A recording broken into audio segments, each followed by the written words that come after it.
Hey guys, it's Cassidy here at the Poets Corner with another author interview. And today I'm so excited to be speaking with Richard Rossi and Kelly Tabor, author of Lucy and the Lake Monster. I'm so excited to be talking to them about their book, their upcoming film, and so much more. So, how you guys doing today? Very good. Thank you for having us. Doing well, Cassie. I'm really excited to meet you and be with you on here with you and Kelly. Sweet. Thank you so much. So I'm going to start off with some pretty basic questions. Where are you from? Kelly? I am originally from upstate New York, but I've been living in South Carolina since the 90s, actually. I've been early 90s. I moved to South Carolina, but I take frequent trips to see my parents because a lot of my family live in upstate New York. Oh, nice. I bet it's beautiful up there. Yes, and surprisingly, the snow is melted right now, but we're supposed to get some later this week, so I'm looking forward to it. Oh, good. Well, it's good you like the snow. Yeah, as Sweet. long as I'm dressed for it. hmm How about you, Richard? Where are you from? I'm also from the East Coast, from Pennsylvania, Pittsburgh, which is it's been a steel town, as well as we have the great Pittsburgh Steelers who've won a bunch of Super Bowls. And so I'm East Coast also. I'm in California now, though, as you may know, in Pacific time. And we're getting tons of rain right now. Oh my God, there's an old song, "It Doesn't Rain in California." That's a false statement today. It's people are practically in boats out there Oh in my. California today, flooding and rain. And, I don't know if I should build an ark yet, but it's really coming down here. Well, stay safe out there. So what do you guys do when you're not writing? I have taught for the last 32 years, but I recently retired. I taught in the public school system, and I started, my first school was in Virginia, and then I taught in North Carolina, and then I spent most of my time in South Carolina. So I've been a retired elementary school teacher since July. Oh, And so I'm kind of learning what it's like to be congratulations. retired right now. Yeah, I bet I've that's talked so with a lot of new. people, kind of interviewing them. Tell me what retired life is supposed to be like. And they say, well, what you can put off till tomorrow, wait till the next day. But I try to be productive. I've been working with Richard a lot, and also coming to check in on my parents because they're older, and I like to check in on them and see how they're doing and help out any way I can. Oh, that's awesome. So Well, I Richard, bet it's a well-deserved rest and break and enjoy retirement. That's so great. Congrats. thank you. You're welcome. Yeah, I look at writing, Cassidy, as drawing out of your inner well, and the images and thoughts and feelings and experiences. And so when I'm not writing, I like to do things that I feel it's like kind of filling that well. So I like to read stuff that interests me, watch films that interest me. I'm drawn a lot to classic films and vintage stuff. I like to, well, here's a very obvious visual example. I like to play on my guitar, you know, and write songs. And I am a new grandfather for the first time, so I want to spend as much time as I can with Ava Lily Grace, my new granddaughter. Oh, And I like to go off. I think it's real important for writers, artists to spend time in solitude. So I like to go on artist dates where I take myself on an artist date and just do something that interests me. It might be something the little child in me, the little childlike part of me, just has a curiosity to do. And it's real important to do those by yourself sometimes, because if somebody else is with you, they're kind of giving their opinions of things. Like if you like some really kind of gaudy pop art picture or something, and it's really filling your inner well, you don't want someone beside you, "Oh, I don't like that. Those colors are too bold. I don't know why people like that." The writer has to kind of take it in by himself or herself. So I like to, I don't know, people think it's a bit strange that I like to go to a movie by myself and things like that. But I've followed my inner instincts to go on artist dates, and it's led to so much work in terms of like films or books or things I write. I mean, I'll give you a real quick example about that. I was quite interested in a woman in the 1920s who mysteriously vanished in 1927. Her name was Amy Simple McPherson, and she was a faith healing evangelist. And she was a part of early Hollywood. She had a relationship with Charlie Chaplin, one of the first great actors of silent films in Hollywood. And I had in high school, I was in a place called the Cope Center for kids that were getting into trouble. And there was a creative writing teacher in high school, North Allegheny High School, where I attended in Pittsburgh. And he saw some poetry I'd written in my journal. Oh, that's another thing I love to do in my own time is I journal a lot. But he saw some stuff and he's like, "You have been conning us." I was like, "What do you mean conning us? You act like the dumb John Travolta sweat hog from Welcome Back, Kotter in the back and batting your eyes and what? I don't know what's going on." And he's like, "And you're writing this really good stuff. You've been fooling me. You're a good writer." I said, "Oh, no, I'm not." So he put me in like an honors creative writing class, even though at the time I was like flunking out of remedial English. And he knew that I had this within me. And so he nurtured me. Thank God, teachers like Kelly are heroes that nurture kids.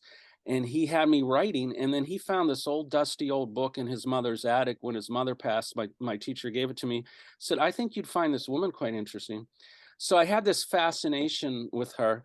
So when I was in Los Angeles, I went to her temple that she had started. It was a church in Echo Park section of Los Angeles. And I just started walking around and I met people that were like 90 years old that knew her and worked with her. And this led to me writing a book about her. This led to me writing 2 films about her. But it was simply me going by myself to her temple, something that didn't make a lot of rational kind of sense of any productive value in the sense of like, why are you going there and talking to these, 95-year-old people? But it was filling that well. And so it's real important in our off time to fill that well, to do things that interest us. It could be just Googling things you're interested in, like Kelly the other day was Googling, and she was going down all kind of interesting rabbit trails, Googling all kind of subjects and things like that. So we have to keep feeding that in our off time. Yeah. Oh, I love that. I actually love the idea of artist dates, and I think I'm gonna have to start doing that. Yeah, That's start really doing it, and you'll have to guard it a bit because others might want to come along sometimes. But sometimes you need that solitude. Like it's a whole different experience if you go to a museum by yourself because you're interacting with it. I'll give you an example. I went to the Los Angeles Museum of Modern Art and saw a Van Gogh exhibit. cool. And I saw the very last painting he did before he committed suicide. And it was these roads that dead ended. And there are these crows in a gray sky flying above the cornfield. But it hit me because I stood there by myself, staring at it, meditating on it as one who has also fought depression in my life. I knew right away that this man was very, very despondent. And the dead ends meant that he didn't feel hope, because a lot of times when people take their life, they've lost hope. If you ever counsel someone that's suicidal, it's important to try to get a future hope to them of something good down the road or some meeting that you can do down the road with them. But anyways, I saw the dead ends, I saw the crows, and I just started crying. I could feel Vincent van Gogh's sadness. And a woman walked up to see the painting, and she stood to my right, and she looked at me, and she saw me just crying. And she kind of backed off like, "Oh, this is a very private moment, And I've always loved Van Gogh and been fascinated by him. I feel a lot of parallels to him because he started off as an evangelist, and I went to Liberty University, as you know, and I earned a degree in pastoral studies, and I worked as an evangelist and a pastor. And so I related to him because he also, like me in my ministry, had a heart for the sinners and the fallen and the outcasts and the poor and the people that were marginalized and judged by the conservative Christian church. And he got defrocked. The powers that be in the church didn't like him going into the mines to the miners and witnessing to all these guys that they looked at as horrible sinners. And he would come back all covered in the dust of the mine. And his denominational overlord said, "You are not a good pastor." And they kicked him out. And so then he just said, "Well, I guess I'll paint, Wow, I didn't even know that. That's really cool. Yeah, it's fascinating. Quite most people don't know that about Van Gogh, but his early life as a minister is quite fascinating because he tried to literally follow like what Jesus taught, which is very hard to do. to really go after the poor. And if you have a dinner, to invite the disenfranchised, street bums and all the things like that. He literally tried to follow it, literally, which Yeah. can get you in a lot of trouble. I found out in my own life. Well, cool. Okay, I'm gonna move on to the next question. What are some of your favorite genres to read and write? Mm. I like to read historical fiction. Mm. Most of my reading took place when I was with students in the classroom. And so I really loved reading to them, and I loved telling stories. Oh, I guess I like the part I like about historical fiction was I like to see what people go through and the hardships that they face, and also how they overcame them. For example, um, just to think of some of the novels that I've read to the kids. I've read many, but I read a lot of the Dear America books, and one of them was Across the Wide and Lonesome Prairie, and it was an Oregon Trail journal by a little girl named Hattie Campbell, and she just wrote about the good and the bad on their journeys westward. yeah. And some of the kids, you can look at the history books and read a lot, but when you're reading about a little girl that's about the same age as the student you're teaching, and she's keeping a journal and she's writing the good and the bad, the kids were like, ooh, they were learning a lot from it, because they were identifying with the little girl because they were about the same age. And it was just interesting to see. We taught a lot about westward expansion just through that one novel. And so I don't know, I like books like that. And I've always liked to tell stories, so I always told stories in my classroom. I tried to find some time during the school day when the lessons were done, and I would tell stories. And one of them was about the Lake Champlain monster. And so, and look what it's come to. My students always told me, you should write your stories down. You should write them. You should make books. And it's something that I always wanted to do, Yeah. but I just never did it because my time was consumed with work, and I worked late every day. I was one of those that left when the alarm was set. And then I would always take papers home to grade. And so that was my life. I was on the hamster wheel of life doing that. I mean, I enjoyed it. Otherwise, I wouldn't have been doing it. But it's just like, it was all consuming. And so I'm looking forward to reading things other than what I've read to my fourth graders Yeah, on my journey.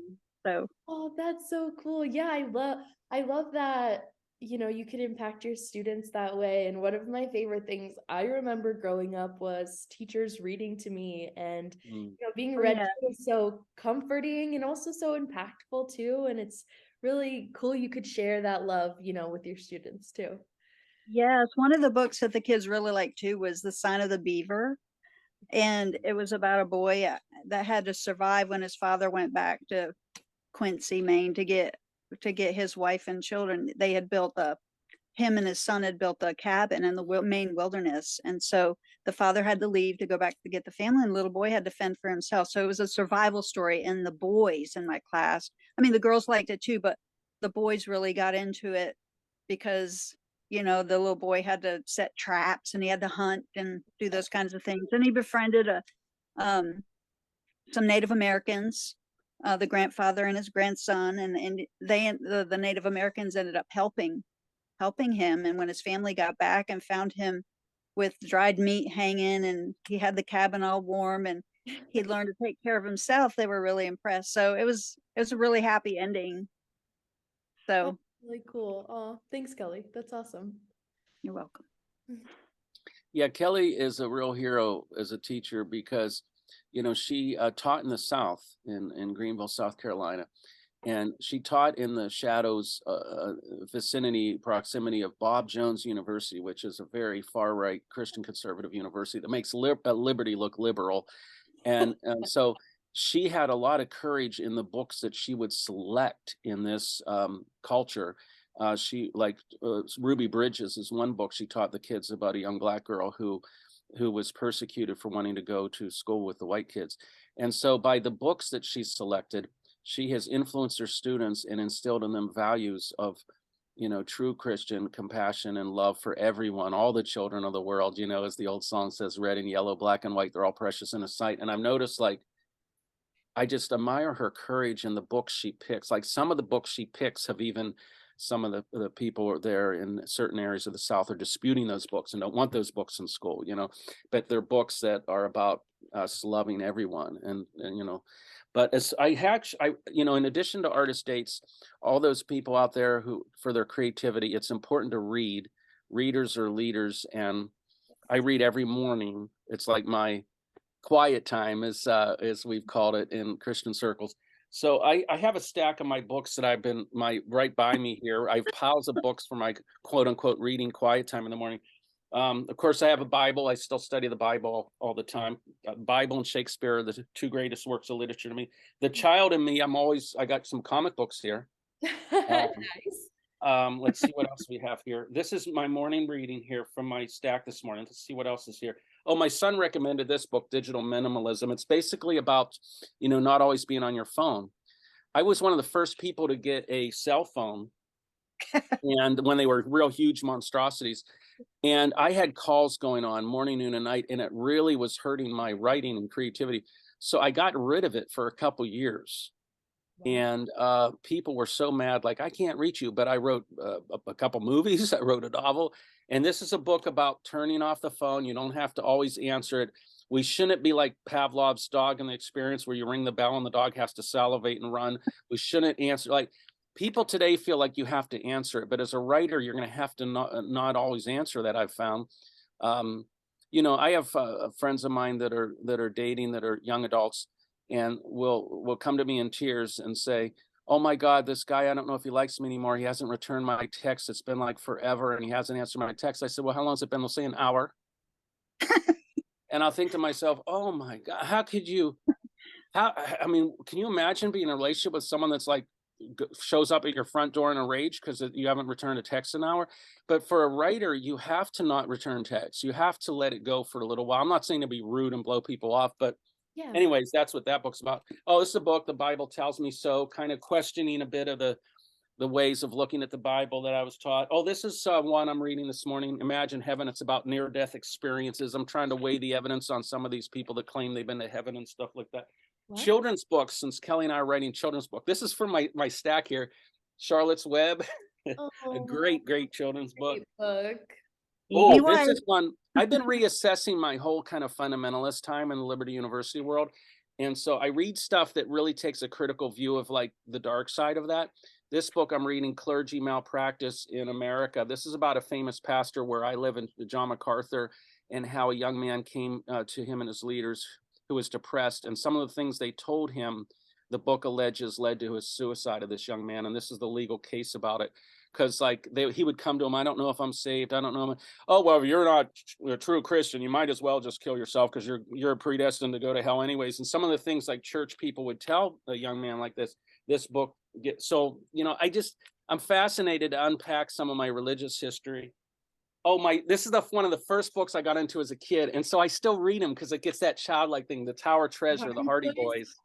Love the Hardy Boys. That's awesome. This one I just came in the mail yesterday. I'm so excited.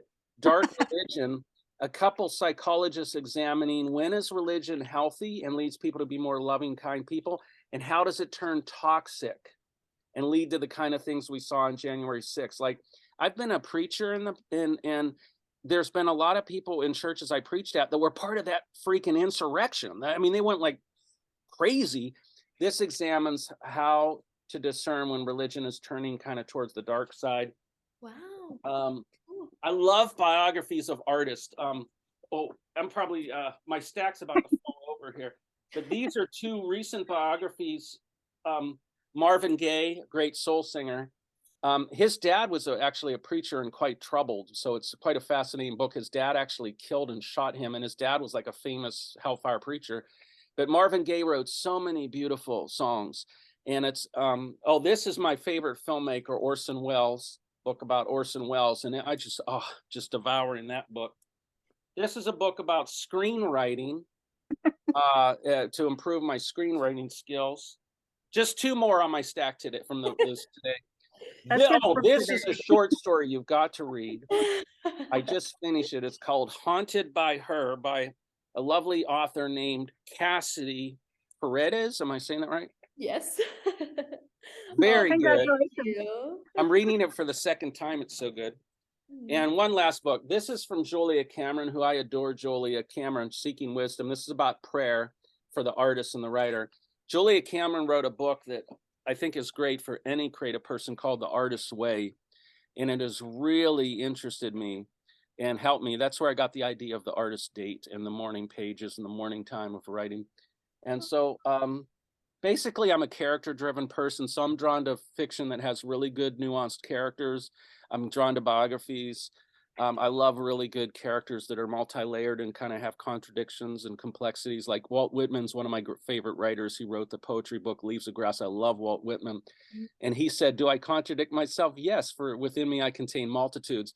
So I like stuff that's character-driven, that shows those contradictions we all have. I'm probably not the typical man in the sense of a lot of guys like action and things exploding and hardware movies with all these special effects. I'd rather see a great character study of somebody that really gets into their life and heart and soul. Like your short story shows all that this man goes through, who is mourning. Oh, I don't want to give any spoilers. Who is trying to get over the lost love of. But anyways, I better be quiet, or I'm going to have diarrhea mouth and ruin your short story for potential readers. No worries. Oh, well, sweet. Thank you. Those are really good book suggestions too. And I think I'll check some out. Yeah, so you can see why at Liberty I irritated everyone in the dorms because they were tripping over my stacks of books, trying to rush off to chapel. That's funny. I've never seen anybody love the library as much as Richard does. He goes almost on a daily basis. And I think it's wonderful. As a school teacher, I love to see people love reading. And well, Kelly told me something about heaven I did not know, and it has filled me with joy. Tell Cassidy what you told me about heaven, which I've read the Bible cover to cover many times, and I never knew it. But tell me what you told me about heaven, Kelly. You know how when Jesus left, he said, I go and I prepare a place for you. And I believe deep in my heart that Richard's place that he has prepared for him is the heavenly library, and he's going to allow Richard to be. He's going to allow Richard to be in charge of it. Oh, that's perfect. I love it. I hope that's the case for you. Thanks, Cassidy. When I told him that one day, he was so excited. He did. He lit up like a Christmas tree. He was so happy. He thought it was a fabulous idea, and he hopes it's true. Yeah. I just imagine all these shelves, like old wooden shelves with thousands of books. Well, there'll have to be new shelves. Cool. So how did you guys meet? Tell me a little bit more about that. I'll go with that. We met back in Liberty, back before you were even born, probably. It was in the middle 80s we met. Richard was pretty popular on campus, and very well respected. He was well known around the mountain of Liberty. But I remember hearing about a Bible study and worship time that he was having at his home. And so I wanted to go. And I don't remember, I didn't have a car.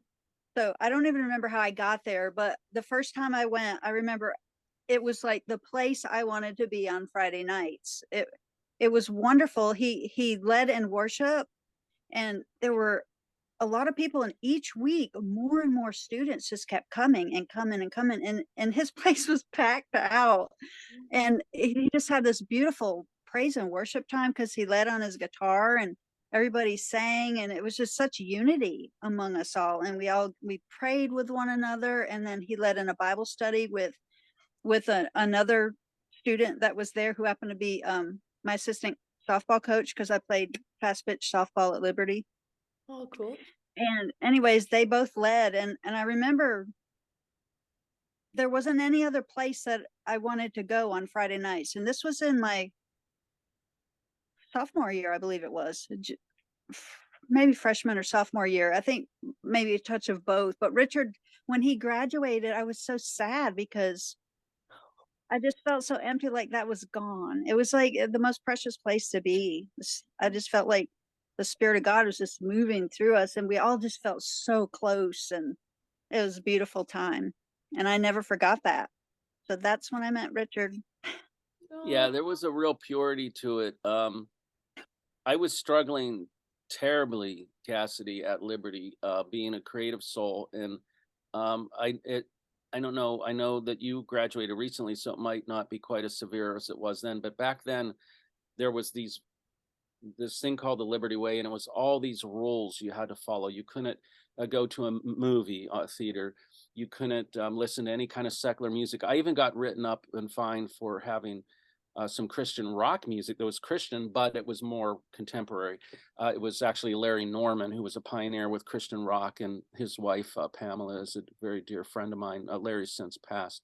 But so this oppression as a creative person of all these rules, I was experiencing what a scripture in Corinthians, 2 Corinthians 3:6 says, that the letter of the law killeth, but the spirit giveth life. I was finding the letter of the law, all these legalism of these rules. It was very oppressive to me as a creative person at the time. And I was at the time being asked to speak in campus because I had a gift that I believe was a divinely given gift, because it just kind of came to me to get up and preach.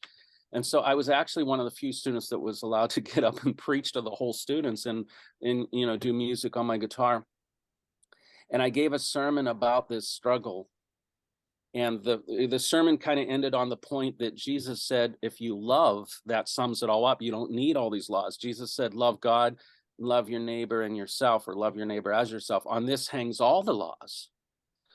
And so I guess the group just came about because of me and Todd, Kelly's coach, getting together. It was supposed to be just me and him, because Todd was going through a lot too. And I just wanted Todd and I to meet and kind of edify each other. But Todd had said it to some of the female athletes he coached and a couple people. And the next thing you know, the word, well, like I wasn't trying to invite or start anything, but it just kind of organically happened.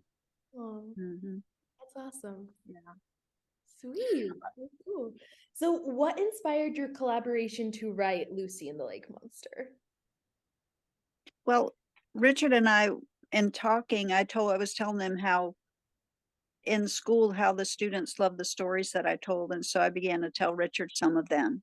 A lot of the stories that I told, it was about my upbringing. Like I would always bring my brothers into a lot of the stories, and I would try to teach a life lesson of some kind from the stories.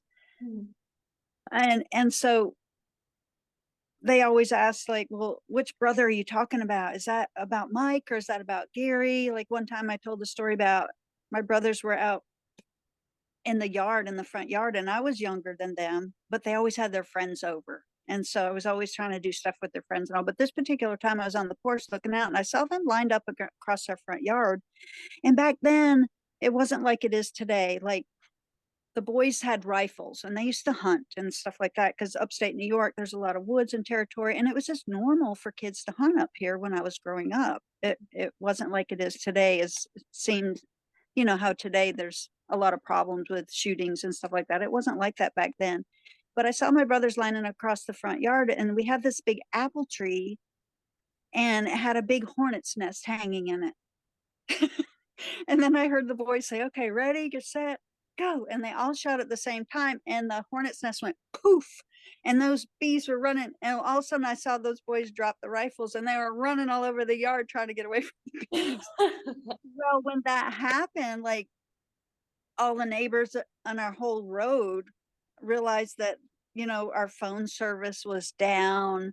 I can't remember if electricity was out too and all. Well, the next day my brother was riding out on the road with his little bicycle, and he saw one of the phone companies fixing the wire. He said, what you doing? He said, oh, well, he said, we were out here yesterday and we shot at a hornet's nest up there. He said, yeah, I see a bunch of buckshot in the wiring or something like that.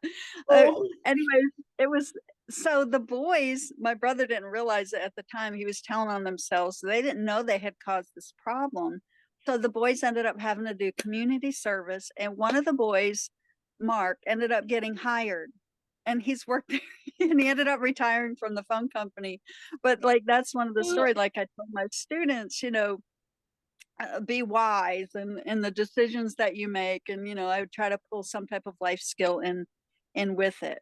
And so I've also told about Champ, the Lake Champlain monster, growing up in the area, always looking for it. And Richard became very interested in the story because he had not learned about Champ And so he would ask questions and I would tell him about things that happened in my childhood or stories of people that had seen it, people in my family that had seen it.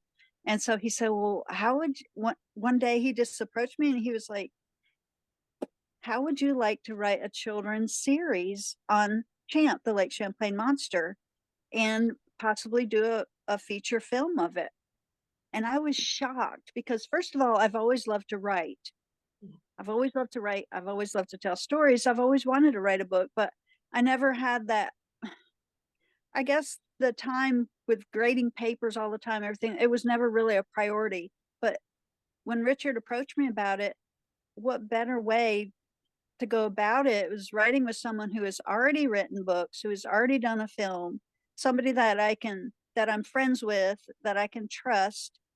And so an opportunity doesn't come along like this very often. And so I was thrilled and I said, yes. I was scared too, because I thought I'd never done anything like this before. I don't know how to make a movie. I don't know how to do anything like that. So it's been really exciting for me that Richard would ask me to do something to this magnitude, a book and a film series. I was just absolutely thrilled. And I can't think of a better person to be working with. He's very well read. He's funny. He's very knowledgeable. He's very wise. And so I feel comfortable working with him, and he always makes me laugh.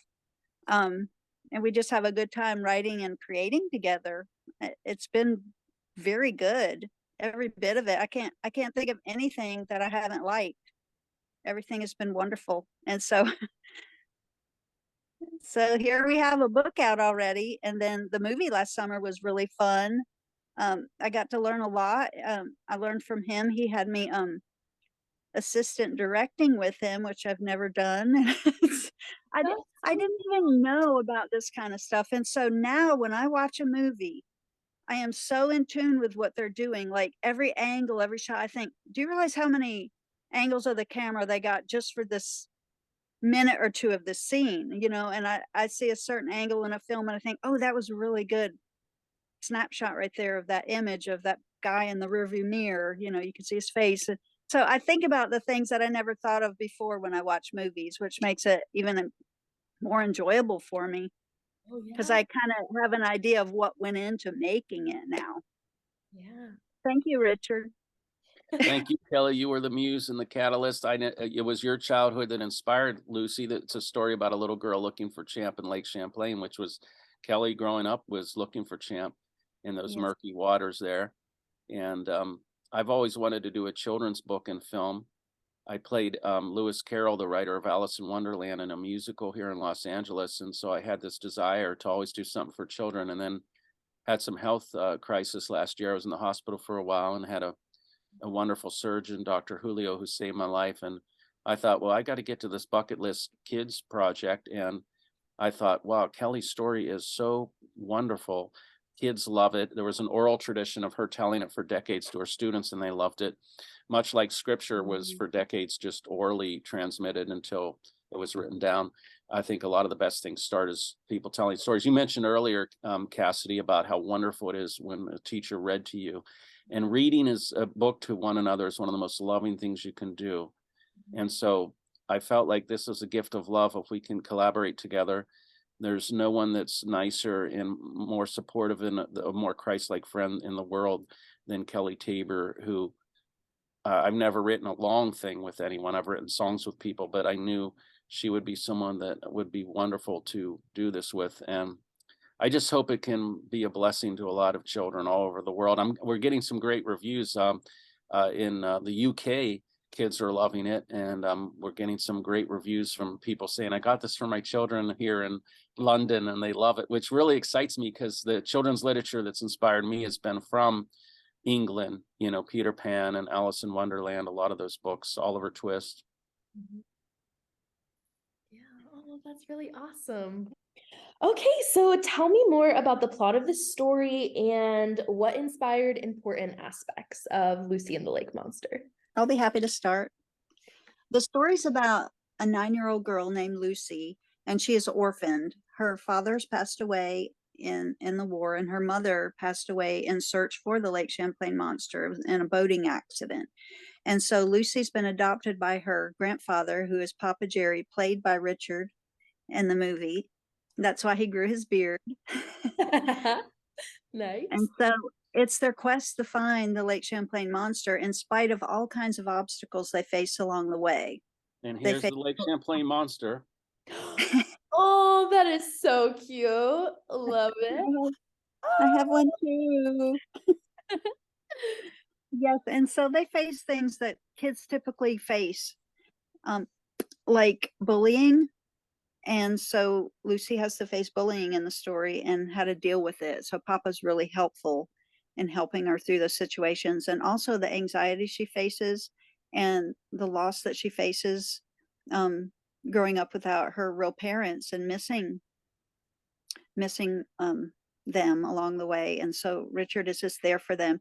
And a lot of times kids go through things like this in schools. I've seen it firsthand. And so I wanted to make sure that when I talked with Richard about the book, that we included things in the story that would help kids in these situations, because it's just not kids, it's all of us go through things like that. And so sometimes grief is very difficult to deal with. And so if we could give good things for the kids to know that could help them as they read, I feel like my job is done. I just wanted to make sure that that was in there. And so we made a point of having it be a positive book and those aspects like that as well, because we wanted it to be helpful and give hope for kids going through difficult problems. Yeah. And so that's it. Their quest to find Champ. Sweet. Oh, In spite of the obstacles. Richard probably has a lot to add to that too. Well, you summarized the plot so well. I would just say, and a shout out, by the way, to Emma Pearson, who plays Lucy in the movie. Emma's a really fine young actress. I would say just one more theme that's so important is to follow your heart. And we're trying to affirm kids, if they think differently, if they believe differently, that's good and okay. And because there's a lot of pressure, Kelly and I met in a religious world where there was a lot of pressure to conform. And we even had to sign certain things that we wouldn't associate with certain other churches that didn't believe that way and things like that at the time. There's a scene in the film and the book that happened to my daughter Karis as a young girl when she was the age of Emma. She was at a vacation Bible school, a summer program for kids at the local church, and they were in Genesis. And I'd always taught Karis to question everything, to ask good questions, and that she doesn't even have to agree with everything I say, to always ask questions. And well, Karis was just being Karis and asking questions. They were talking about how in the beginning God created the heavens and the earth. And the teacher said, I have irrefutable proof of God, because if something exists, something had to have made that. So the fact the world exists proves that God exists, because someone had to make the world. Karis's hand shot up and she said, well, then if God exists, someone had to have made God. Who made God? And the teacher thought she was being a smart aleck. And then they got to the part about the devil tempting Eve to eat the forbidden fruit and bring about the fall of man. And Karis raised her hand and said, well, you said God knows everything and loves us. My dad always tries to protect me from bad people and bad things. In fact, there was a man in our neighborhood accused of bad things, so he kept me away from that house. And so why would God even let this snake in there who's evil, knowing he would bring this sin and this all this sickness and all the horrible things in the world? God could have so easily prevented in this, if it's a perfect Garden of Eden, why didn't he prevent this snake? Which I thought, oh my God, that's a brilliant question, Karis. Well, the teacher at this point threw Karis out of the VBS and said she was disruptive. Oh And my goodness. Yeah, so she came home thinking she'd be in big trouble. And I told Karis, I'm really proud of you. I want to keep encouraging you to ask questions like this. Well, Karis ended up getting picked to go to Princeton Seminary. And I knew Princeton was well known, but I didn't know it was voted the top school in the country. And they said the reason they picked her is because she had such a brilliant mind at asking theological questions in a way that other people don't think of it. like Karis gives sermons, follows in my footsteps to some extent because I've been a preacher. Karis gives sermons that are so brilliant. She finds things in the Bible that I've never thought of, and I've been studying it for decades. You know, Yeah. I've studied the original languages and I've studied it cover to cover, and she will come up and see things in it that are so genius. But Lucy and the Lake Monster has this scene of Lucy getting kicked out of Sunday school. And so I, Rich. as Papa, do what I did to Karis and basically tell her, I'm proud of you and God loves you and God's fine with your questions. You can wrestle with these questions like Jacob wrestled with the angel. And I think that's a beautiful part of the story. We have to affirm and nurture children, and especially if they're different. And that's part of nurturing kids to be really smart and creative and brilliant, is to let them know. And too often in my youth, they tried to teach me what to think instead of teaching me how to think. So Lucy and the Lake Monster affirms a girl that's quite different, that's bullied for being different. And we want to encourage every person that's felt like a misfit or that they think different from the group, that we love you and it's okay. And, you know, Lucy and her Papa are mocked for believing in the sea serpent in the lake, but God bless them. They're going to go in Lake Champlain and look for Champ. Oh, that's amazing. Well, as being a kid who grew up in church as well, in a very conservative church as well, I see so much value in that, and that's so amazing. That's Well, it's obvious that you have important. you've been nurtured that creative spark in you, Cassidy, because your writing is really great. I wish my friend John Walker was still alive. John was my best friend in high school. He was a great athlete on our football and basketball team. He was the best guy on our team. And then he had an accident and ended up in a wheelchair. And I took care of him as his nurse for a couple of years. I wasn't an RN or an LVN, but I was just his friend, and we were roommates. And we went to Liberty together. Yeah, we went to Liberty together and we wrote songs together. But John was English and literature a major at Liberty, and then he ended up getting a master's in literature and taught at Creighton College in Memphis. And John has passed away. But John was always trying to encourage English and literature majors at Liberty to write fiction, to write, to not you know, not feel bound by that conservative upbringing, and to be free to write. You know, and he turned me on to so many great books, you know, like James Joyce, Portrait of an Artist and a Young Man. He gave me that book. He said, oh my God, Richard, this is you, this book, because this guy is struggling with, should he be a priest or should he be a writer? And you've struggled with the pastorate versus being an artist. And Flannery O'Connor, another great woman of faith who was a great writer. So when I read your short story, Cassidy, I thought, oh, I wish John was alive to meet Cassidy and read Cassidy's stuff. He would have been so proud to see someone like you coming out of Liberty the way you write, Cassidy. Oh, thank you. Thank you so much.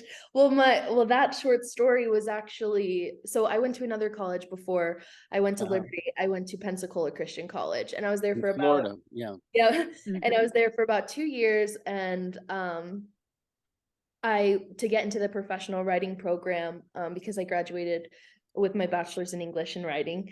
I had to get into the professional writing program in PCC. So I wrote that short story, but because it had a ghost in it, or like the imaginings of a ghost, it was nixed, and I had to like completely rewrite it and take it out.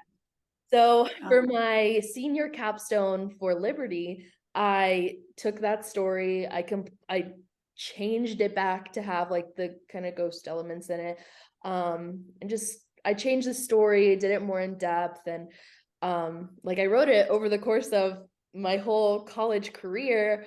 But yeah, I'm really happy with the finished product. And did they at Liberty, did they let you keep the ghost element in it? They didn't mind at all. Oh, good. Yeah, there, you know, even at a place like Liberty in the 80s, there were creative souls like Delray Lovin, our art professor, who's a dear friend of ours to this day. And it was a great drama professor there who selected me to, I'd auditioned for some drama there. David Allison.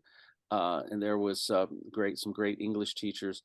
And what you ran into with them taking out the ghost element, this is the great conflict for those from a conservative Christian background as artists, is they run everything through this very doctrinaire thing that it has to conform to their beliefs. So it's a very utilitarian approach to writing. And utilitarianism is it has to fit our goals to save souls and to fit our doctrine.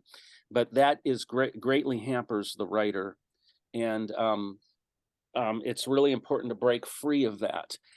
You know, and the irony is within the divine library of the Bible, because the Bible is like a collection of all these different books and genres, you have so much stuff there that doesn't even conform to their rigid religion. Like, thank God the writers of the Bible weren't fundamentalists, because they show the humanity of David. They show so many things that would probably be nixed, as your part of your story was there, you know. So I'm glad you had the courage to get back and publish it. That makes me just even, I love your story to begin with, but it makes me love it even more. Whenever fundamentalist Christians want to nix something, I want to read it. Like for example, there was a film, The Last Temptation of Christ by Martin Scorsese, written by Paul Schrader, and it was based on a Greek novel. Well, Liberty and the fundamentalists went nuts protesting this film, and they were saying it was blasphemy and that we couldn't watch it. And they claimed it was blasphemy because they claimed there was a scene of Jesus and Mary Magdalene being physically intimate and having sex, which I saw the film, and there was no scene like that in the entire film. The only thing close to that was when Christ is on the cross and he prays, "Father, forgive them, they know not what they do." He looks down and sees Mary Magdalene weeping there as Jesus is dying on the cross. And he has a fleeting thought, imagining if he would have been married and had a child with her. So it's like a one moment of him with her and a small boy, like they were newlyweds and had a baby. Okay. And then he always says is no. Like, in other words, he said no to that normal life to fulfill his calling from the Heavenly Father. And I thought, this has none of the blasphemy that they told me it has. Well, I ended up years later meeting a publicist from my hometown who was the PR man on the film. Oh, And wow. he said, I knew we didn't have much of a budget to market this. And I knew if I spread some rumors among conservative Christians that this was this blasphemous, horrible film against the word of God, that they would get out and market the thing and protest. And he said, and fundamentalists, I know they don't read much fiction, and they would just like believe the lies, because my Christian friends are very gullible for like conspiracy theories and stuff on the internet. So they just spread that this film had this sex scene that it didn't even have.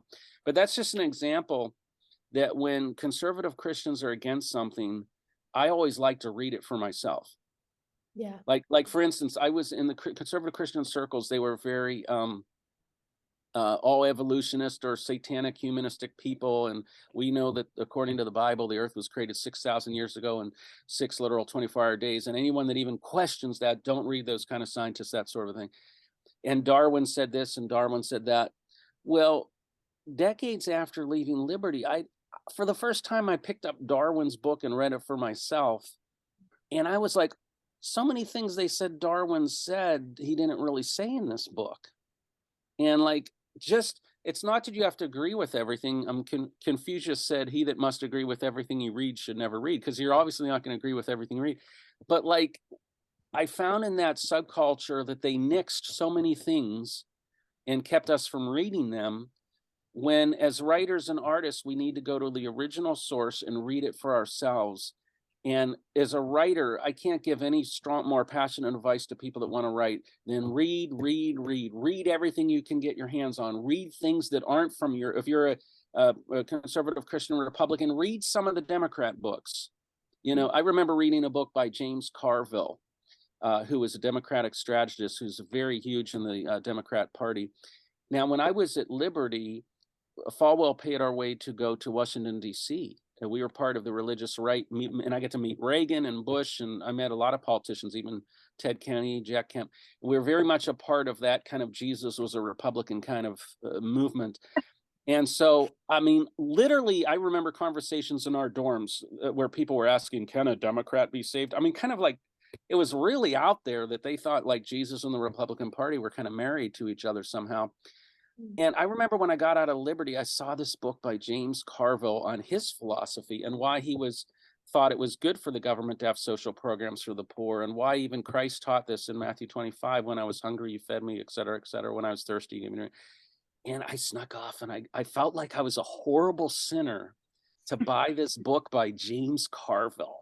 And I felt so good. It was a lightning bolt, and it's Falwell's gonna come get me. And I read this book by James Carville, and I just devoured it because I was so indoctrinated in just reading one side of things.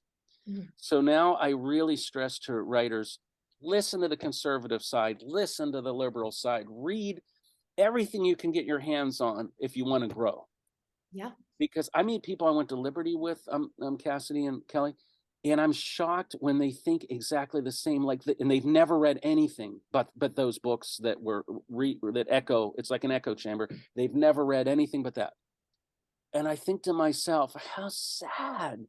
You've gone all these years and never even read anything outside of what you believe.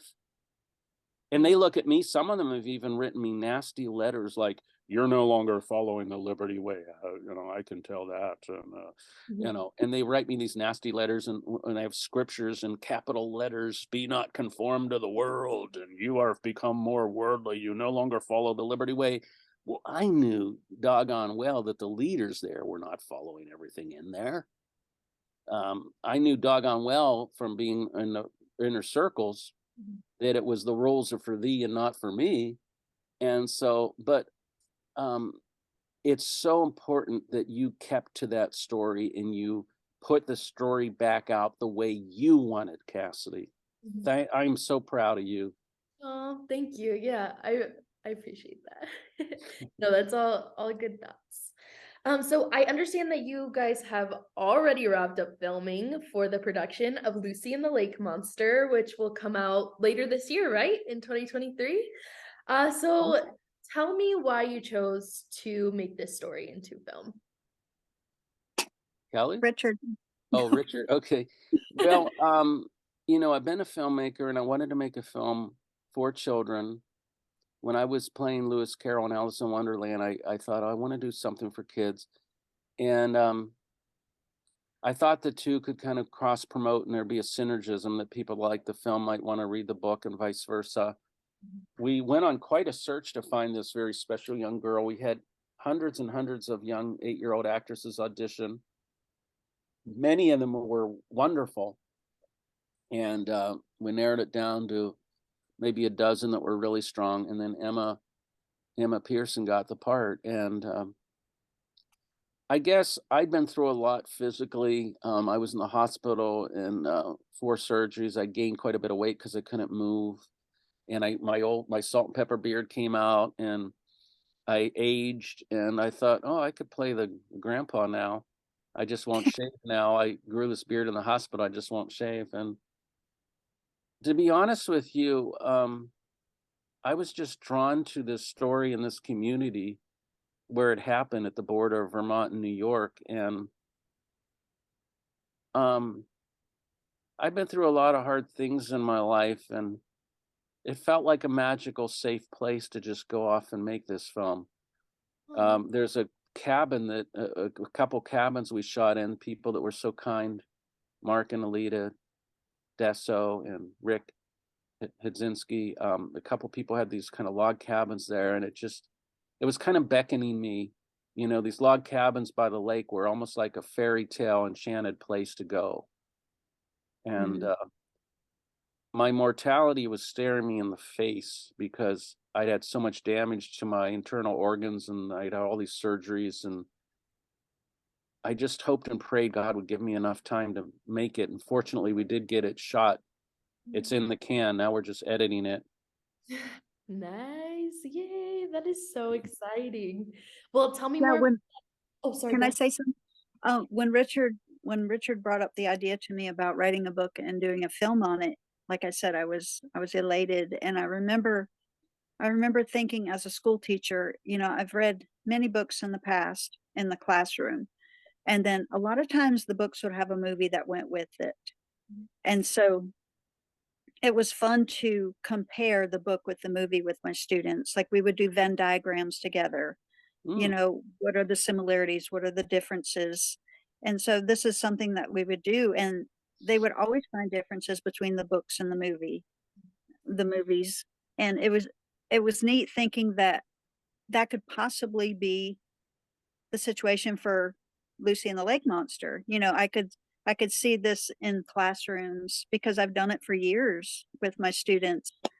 And, you know, comprehension questions, open-ended questions about the stories. And so we haven't developed anything like that yet, but I won't say that we won't. I've already had people contact me about wondering if we were going to do that. And I think it's a great idea to have a curriculum that goes with it as well. It's just right now we're just kind of doing, well, we do have a few irons in the pan, but it'll come, I think, in the future. I know that one of the people who was kind enough to loan us his cabin as a school teacher, and he's read Lucy and the Lake Monster with his class already. And he would message me and tell me how much they were enjoying it. And I was just thrilled to think that, oh my goodness, Oh, this is in the classroom. you know, I'm just that makes me so thrilled with happy. everything. That makes Yeah, me it's so like, happy that the children in New Jersey in Rick's class loved it. I mean, that, you know, that's what I live for, is that we touch the hearts of the kids. yes, I was thrilled too to know that what I used to do with my students with books and films in the classroom, that they're going to be doing it with this book as well, possibly. And it just made me so happy to think that this is going to help them. And it's important to me too that they have a love for reading. And some kids, I know, when they came to me at the beginning of 4th grade, sometimes some kids weren't very interested in reading. And you know, I don't know if it's because of the stories I read, or the stories I had them reading, or the stories I told. But by the end of the school year, I can honestly say that over the years, I was very pleased at the end of the school years, each school year, with the progress that the students always made in reading. I mean, some kids that didn't like it in the beginning loved it by the end, and they couldn't wait to go to the library. They couldn't wait to get books. They didn't Mm. just go to the library. I remember as a kid, I would go to the library, I would get a thick book because I wanted people to think I was really smart. And you know, there were kids like that in my classroom. They would get books and they would ask to go to the library. I said, "Well, have you read the books that you got?" "No." They would say, "No." And "Well, why not?" "Well, I don't really like it." I said, "Well, find a book that you really enjoy." So I'd make a point of make sure you find one that you enjoy. Don't just get a thick, you know, the big thick novels that are out now, Harry Potter and all those. They wanted to get it because their friends are getting it, but some of them, they weren't at that level of reading yet. It was too difficult for them. So Now, by the anyway, way, the biblical scholar in me has to tell you something about your story, Cassidy. For the people that gave you a hard time and tried to nix the ghost aspect, I'm going to very quickly give you from the Old Testament and New Testament 2 stories that have ghosts, that just so you know, you were more biblical than they were. In the Old Testament, the ghost of, I believe it was Samuel, appeared to King Saul and spoke with him, number 1. Number 2, at the Mount of Transfiguration, which happened to be Mount Tabor, Kelly's last name. At Mount Tabor, the Mount of Transfiguration, Peter witnessed this ghost of Elijah and Moses appear with Jesus. So there, fundies that tried to nix this great story, put that in your pipe and smoke it. That's so funny. Well, I love how you say for your book too that it's an allegory, right? So tell me a little bit more about that. Well, you know, I've been talking a lot about God and things like that, and it's an allegory for God for me, because my spiritual journey, I've found that there are those that use God for mercenary reasons. A lot of big name televangelists. In fact, my last novel and book, Canaan Land, was about that. I played a con man preacher who falls in love with a sincere Christian woman. And that film's free if anyone wants to watch it on Tubi TV, Canaan Land. But anyways, but I found that, like, the pure essence of religion, of what Jesus taught about love, the childlike good people are out there. Like we were filming in Port Henry, and there's a pastor there of Lake Champlain Bible Fellowship. This man is a true shepherd. I mean, he really cares about people. Over the weekend, he helped out a homeless guy that had wandered into the church this past weekend. I actually had the opportunity to preach at the church there and lead worship and stuff. But most of the like really true good shepherds I've met tend to be in these humble hamlets, you know, serving a small congregation. Most of the big names I've met tend to be phonies. I know I sound like one of my favorite characters from Catcher in the Rye. Holden Caulfield talks about all the adult phonies out there. It's a coming of age story. And I relate to that character because it's so hard for me to tolerate these phonies. So Champ is an allegory because Lucy's like the sincere believer who believes Champ is loving and her friend. And I find like a healthy concept of God is when you see God as your friend and loves you, your heavenly Father who loves you. These kind of allegories, you know, Jesus said, I no longer call you my servants to obey me, I call you my friends. But those that use fear for mercenary purposes with God are represented with the villains in the story, Beazle Beamish and Mercenary Mike. They try to scare people that Champ's an evil monster, and they try to scare people that they have to capture Champ, but they just want to make money by capturing Champ. And I've been around preachers that scare people that God is a monster and he's going to damn 99% of humanity to hell. And if you don't give a big enough tithe or offering, he's going to curse you and your finances won't be blessed. And they're just manipulating the sheeple with fear. So Lucy has a lot of things that work on a deeper level. And I think great children's stories are like that. The kids get the story aspect, but adults hopefully have something even more there to reflect on. Yeah. Oh, that is really cool. I love how, yeah, you're able to tie all that in, and something that's, you know, I know very meaningful to you through like discussion, and to Kelly, and wow, that's so awesome. Thank you, Cassidy. You're welcome. So tell me more about the filmmaking process. So you did it on Lake Champlain? Yeah, we sure did. We filmed there a month. I mean, we really got her done. We went there for a month and shot the whole thing. My prior films are made independently, and so I was working on a labor of love and a shoestring quite often. So sometimes they would take years to film on weekends when professional actor friends were and cameraman friends were not working their day job during the weekend. It would take long. But in this case, we just stepped out in faith and said, we got to get her done, because I'm not from Lake Champlain, and we just kind of go there and stay there a month and shoot it. And we had many obstacles that could have sabotaged us, but by the grace of God, we overcame them. And Kelly was such a hard worker. She just did whatever needed done to help get her done. Right, Kelly? Yes. Yes, I did. I had a lot of different hats. Yeah. I was it was the heat of summer. People needed water, so I had a cooler of water. I was constantly getting ice. And I was the only one. I was from the area, so I knew where places were. A lot of the people that were here, the cast and crew, like the ones that came out of town, they didn't know where to go for things and all. So I was kind of like a runner too, that would help out in those ways as well. And so anyway, I needed the help, I was there. If we forgot something that went with wardrobe, I went and got it. And so, I mean, everything was needed though. I mean, I found as if everybody worked together. I mean, even the people that were in cast and crew, everybody chipped in and did whatever they needed to do to make things happen. And we all worked together. I apologize. My dog is barking upstairs. Can you hear that? Do I need to go quiet? Can No, you? Okay. yeah, you're good. I No can worries. go I got all quieter you. Okay.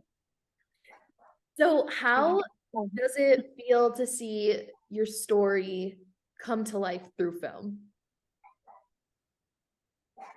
Richard, you go ahead. I'm going to go quiet the dog and I'll be right back. Okay. Well, I'm currently editing Cassidy myself, the first rough cut. And then I hope to enroll some other more professional talented editors, because I look at myself as like an intermediate or beginner level editor. But the story's pretty clear in my head, so I like to do the first cut. But I hope to get some guys that are really top Hollywood guys to polish the color and the audio and things like that. So I'm watching it come together as I edit. And It's really beautiful. You know, I like the connection between me and Lucy, the actress Emma. That was very important, and we have a really good, solid connection all the way through. Um, you know, the lead roles are so important. If they're not there, it kind of doesn't work. And it's just amazing. Daniel Burke, the cinematographer, I had never shot a feature, but I was impressed with his work on some things. He did some short films, and he did some mission trips. He'd filmed some mission trips for some Christian organization. He did some videography for a woman I knew of who was the editor of a major Christian magazine. She was the editor for that magazine. So I saw his work in short form, but he never stepped out on faith and made a feature. And Daniel married a dear friend of mine, Lisa, recently. They just had their first baby. And Lisa, I've known Lisa since she was a little girl. Lisa and her parents were in a church that I had planted. In fact, they were the first members of the church, and he wrote the Constitution and bylaws with me. And so I took a step in faith, even though I knew more experienced cinematographers who wanted to do it, who had had a lot of films under the belt. I just really felt in my heart to give Daniel this chance. And Daniel did some amazing drone shots, you know, from up high overlooking the lake, and, you know, these drone cameras floating up real high, and you see Lucy and her grandpa kind of drawing on some sketch pads by the lake. And so some of the footage looks really great, and it is really something to see it come to life. Oh, that's awesome. Well, what has been, and I'm sure this is a hard one, but the most rewarding part of your journey with Lucy and the Lake Monster, from writing to filming to editing? I don't know if Kelly left us to take care of the dog, if I should answer. I don't see her on here. I guess Kelly gone? I think so. I'll answer this until she gets back, I guess. You know, for me, like, one of the most rewarding parts is I found a whole new community, a whole new magical place. Like, the people I met through doing this in that town feels like a really safe place to me. I live in Los Angeles, which is kind of a big city, of course. And I found the most rewarding thing was just, I found a family and a community that when you do a creative project, film's a very collaborative meeting, you become a kind of family, but it even was far deeper than that. I feel like a family I can return to. You know, in fact, I based my character on Kelly's father, and Kelly's father has become like a father to me, and her parents are like second parents to me. And I've studied her father because he's such a decent, humble, kind, good Christian man. And I saw the qualities within him that I wanted in Papa, my character. I love my father, my late father, dearly. He taught me to play guitar. He was a talented man, and I loved him very, very deeply. He passed in 2006. But my father was bipolar and was in and out of a mental hospital through my life. So our relationship had a lot of challenges. And several of my father figures have passed. Ron Howard, who's a great film director and actor, his father, Rance Howard, was like a father figure to me. We met when I directed him in my first film, Sister Amy. He passed. I've just had lost several father figures. So one of the most rewarding parts was, like, Kelly and her family are like family. Her parents are like parents. Pastor Rick Henry, with a church we shot at, and the church there, it was healing for me to see a really decent, loving congregation, because I was in the church world where they cared more about numbers. I used to joke and say they were more in the book of Numbers than the book of Acts. And so to find a church that might not have church growth because you're in a small town where there isn't even enough people to have a mega church, but they have church health, which to me is more important than church growth necessarily, having thousands of people. Church health to me is when it's a loving, caring group that's a family and really supports each other. So it's been rewarding for me to find this town and these people that not only helped us with the film, but gave me that nostalgic longing I've had to go back to a simpler time, and to find people that are like Mayberry again, where it's just a town that really loves and cares. And I feel like it's my happy place going there to Lake Champlain and Port Henry to make this film. Sweet, that's awesome. Well, Kelly, I had asked Richard, but what has been the most rewarding part of your journey with Lucy and the Lake Monster? The most rewarding part, I would say, is working with Richard for one thing, because we collaborate so well together. And then also seeing everything come to pass. You know, our creativity, we actually were able to finish the book. And, you know, he was in California and I was in South Carolina or New York during those times. And so we did everything basically long distance. And so when came together to do the movie, it was just nice to see everything coming together like a puzzle coming together, the pieces to a puzzle, because there were times, you know, we used a lot of locals for some of the acting, and we were kind of down to the wire, and we needed, I don't know if he'd already said this because I stepped away, but we needed actors and actresses for certain parts. And so it's we would pray about it, and we would get people sending in videos trying out for the parts and all, and everything just worked out. I know I said this in another interview, but there was one time when we needed a bully scene. We needed some boys for a bully, and I saw some out in the neighborhood around the church where we were. The church was like our base camp. That's where we had all of our wardrobe, all of our materials, all of our supplies. We would meet there every day, and some people stayed there. Some people slept in different rooms. There was a kitchen, everything that they needed, and so it was nice to have that as a home base. But we saw some boys in the neighborhood one day, or I did personally, and I remember thinking, I wonder if they would like to be bullies. But I didn't say anything to Richard. Well, the next day came, and there was all kinds of activity going on in the church, and people were saying, "Where's Richard? Where's Richard?" And I remember asking, and someone said, "Well, he's out playing basketball in the neighborhood with the boys." And I thought to myself, "Oh, I know what he's doing."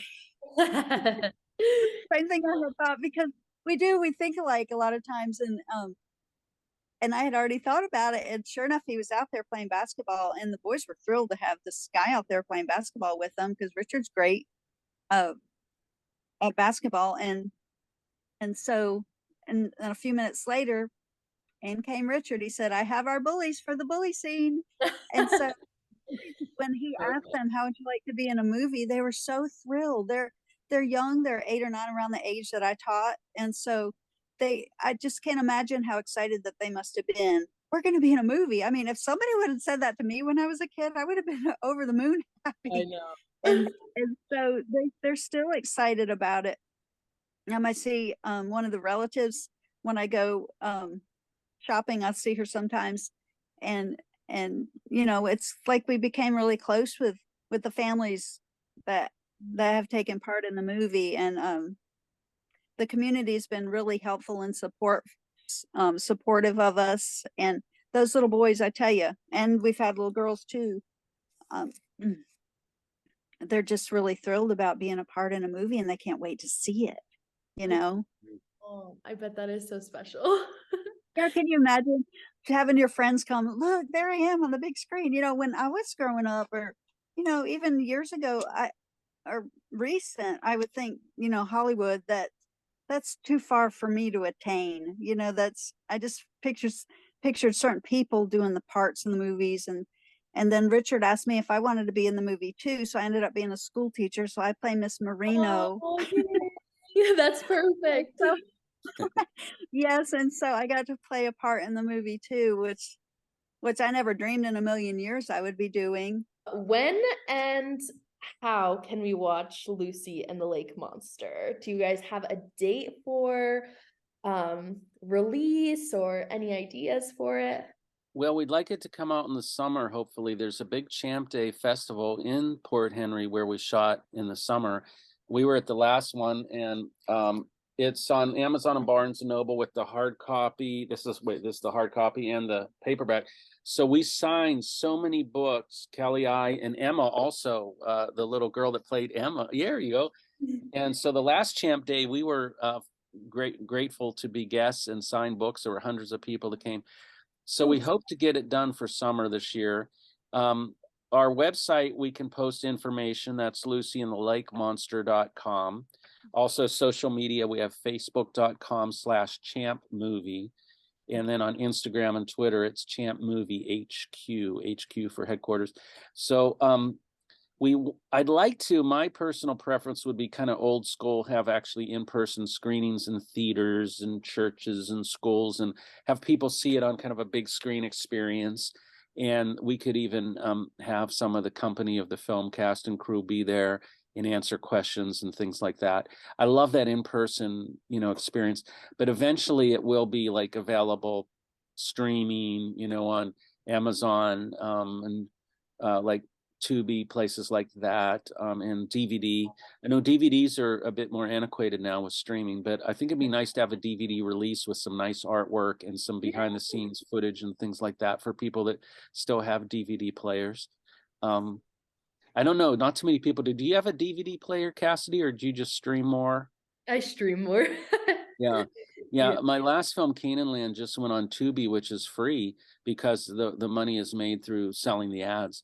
And so many more people have seen my film Canaanland since it went on Tubi, because it's just so easy. You just go on there, click something, and you can do it on your TV or computer. Very convenient. Yeah. Yeah, although I have heard that I heard recently that a lot of vintage items are coming back again, like the old Walkman headphones and yes, the turntables for records. Yeah. Yes, next to my book stack, we also have, look at old albums, old jazz albums. My son is such a good son. Look at what he got me. Wes Montgomery, an old great jazz guitar player. John Coltrane. If you have never heard John Coltrane play sax, go and listen on YouTube to like my favorite things of John Coltrane. Oh, I was a Jackson 5 Michael Jackson fan. Nice. So yeah, vintage. Maybe by the time this comes out, there'll be a market for the old DVDs again. Yeah, hopefully that'll be good. So I know, like you said, you're working on the movie right now, maybe a curriculum for the book a little later on, but are there any other new projects or goals for the future? Well, this is just the first book in the series. There is going to be at least 2 books in the series. Oh, sweet. And so, yeah, we've already got some ideas and plans for the second book. Now, we do want to have a second edition. That's different from the second book in the series. The second edition would be basically the novel that's out now, but pictures within it. Right now, there's no illustrations, but we thought when the book came out, we had not filmed yet. And so since we filmed, we thought we would put pictures of the filming in with the chapters. Oh, yes. As a second edition. So there'll be photos in the second edition. Yeah, and also maybe include the screenplay for those who'd be interested to see how a movie script would look. Yeah. Oh, that is so cool. Well, you have so many different things you can do with it, I mean, having a book and a movie, especially a book series. And we want you to come when we screen it in Vegas. Oh my gosh, yes, I would love to. Yes. We also would like you, not to put you on the spot, you don't have to answer now, but we would love for you to like host a Q&A time with like cast and crew, asking after the film. A lot of times it's a great experience for an audience to, oh my God, there's the people that were in the movie up there on the stage, and there's Cassidy asking questions like you are right now. People love that. Honestly, please let me know when you start putting all that together. I'm super interested. Yes. And, if anything goes wrong, what happens in Vegas will stay in Vegas. Exactly. Yes. Okay. Well, sweet. That's pretty much all the questions I had for you guys today, but is there anything I didn't ask you that you want to mention or any closing words? Kelly? Well, I just want to express our thanks to you for interviewing us. We've had a great time today, and it's nice to help get the word out there about Lucy and the Lake Monster. And also, once again, I cannot thank everyone for the support they've given us through monetary support, through prayers, just everybody that helped out during the movie, the local towns in Crown Point, Ticonderoga, Port Henry, Mariah, just the whole area up here in the Boaga Bay area of New York. It's been fabulous. We even got a little perk from there's the Lake Monster baseball team in Vermont. Their mascot was talking about us, saying a book was being made about him. Oh, that's Yeah, awesome. so they're even kind of advertising in Vermont for us as well. And the locals, there's some local little stores around here too that are selling our book, and we're really thankful for everybody and their support. Awesome. Richard? Well, you know, when I was looking death in the face with my recent health crisis, I thought about what is the most important things that I can do in my life. And I believe in kind of asking questions and being quiet and looking for guidance, like the Native Americans used to say, to just be quiet so that the heart can speak. And, you know, as the psalmist wrote, be still and know that I'm God. And so in my quiet time in the hospital, the two things that came to me I want to do with the time I'm given is to use my creative gifts, because there's a story of the parable of the talents where the people are given talents, and those that take those talents and make something out of those talents are successful, because the talents were God's gift to us, and then when we do something with those talents, it's our gift back. But there's one guy in this story who has kind of to me like the hellfire brimstone fundamentalist concept of God, and he doesn't use his talents because he's afraid. He said, I didn't want to offend you, or I know you're such a harsh taskmaster, so I didn't use my talents. And so I want to encourage everyone. I just want to share, of course, people are free to accept or reject it. My concept of God now is that God is a creator, and another word for creator is artist. And so one of the greatest ways we can show that we are made in the divine image of God, the creator, the master artist, is when we create, when we write, when we create. That's one of the most important things we can do. And then secondly, to encourage others in their creativity. And I want to thank you, Cassidy, because you're doing both of those things. You are taking your writing talent and writing, and secondly, you're encouraging others, like the way you're having us on here today, to encourage us with our writing. So you're doing both of the things that I came to, looking my mortality right in the eyes. I believe that one of the most spiritual things we can do is to create and encourage the creativity of others. So thank you, Kelly, and thank you, Cassidy, for both doing that. Thank you. That was beautifully and well said. Thank you. Sweet. Well, guys, I will have the links for your Facebook page, for Lucy and the Lake Monster website, and where you can buy this book. So do not forget to check out Lucy and the Lake Monster. Thanks so much for this interview. I love speaking with you guys, and have a great day. Thank you. You too. Thank Bye-bye. you, Cassidy. You're just a wonderful host and a wonderful writer. Thank you so much. Bye, guys. Bye-bye.